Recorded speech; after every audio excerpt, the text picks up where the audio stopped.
Hey everyone, my name is Christine Zellner and I'm a Jamberry Nails independent consultant, and I wanted to show you today the way that I prefer to put my wraps onto my fingernails.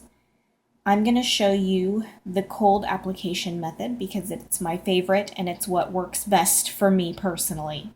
So first you want to start out by washing your hands real good with a good soap to get your fingernails real clean, get all the oils off, and then I like to take the nail prep cleanser and I just get a little bit of that and I rub it on my nails and make sure it gets dry.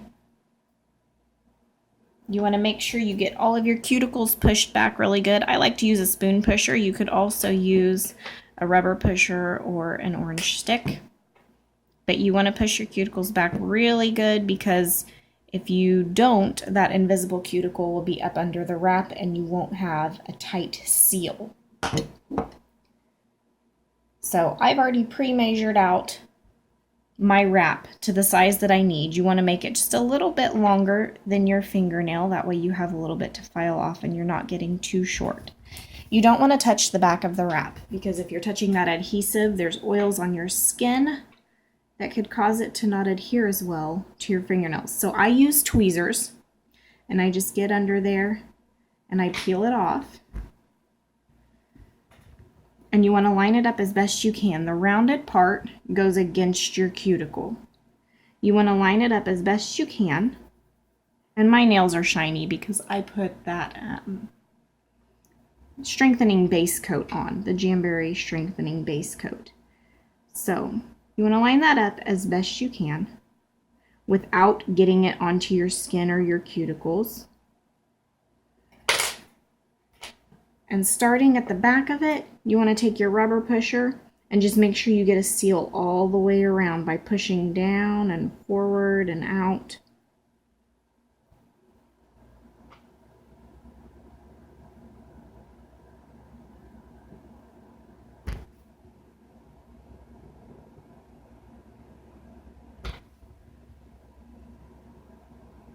I do apply quite a bit of pressure on it when I'm doing it. Pressure and heat are going to be your best friends to get a good seal on this.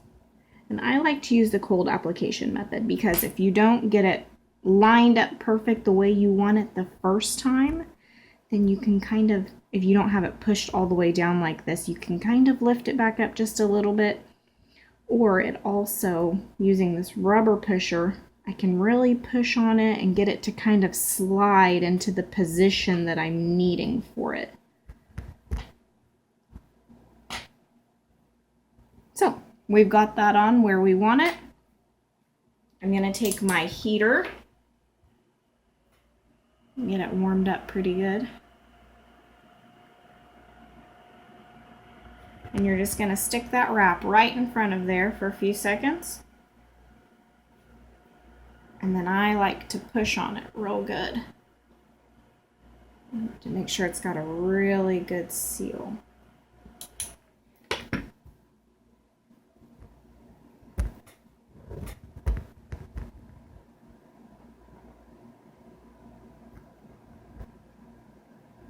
And you generally want to wait for it to cool off. You don't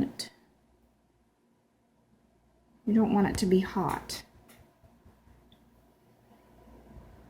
If you don't want to wait for it to cool off, you can always stick it on a bag of peas, frozen peas. But we're going to pretend like that is cooled off. I normally do my whole hand and then go back and file. But then you're going to take your file and in a downward motion at a 90-degree angle, you're going to file one direction. Because if you go up, you're going to catch it and you don't want to do that. Some people like to take the clippers and clip it off for the scissors and trim them down. I just like to do one thing and it just files right off, stuck to my skin. And there you have it. Thank you.